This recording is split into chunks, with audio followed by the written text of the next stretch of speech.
حافظ حافظ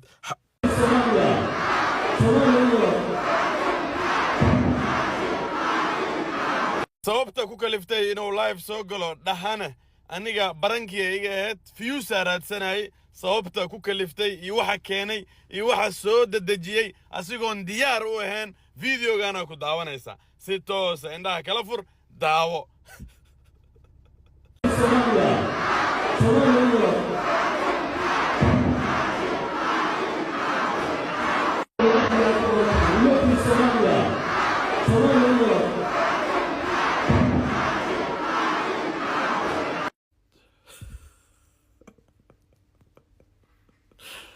markuu ku duceystay ilaahow dooli iga dhig kadib markii hoolka dhan ay hal mar afka isqabsadeen ayagoo ku orinaya dhahayana xaafid xaafid xaafid kadib markii danta ku kaliftay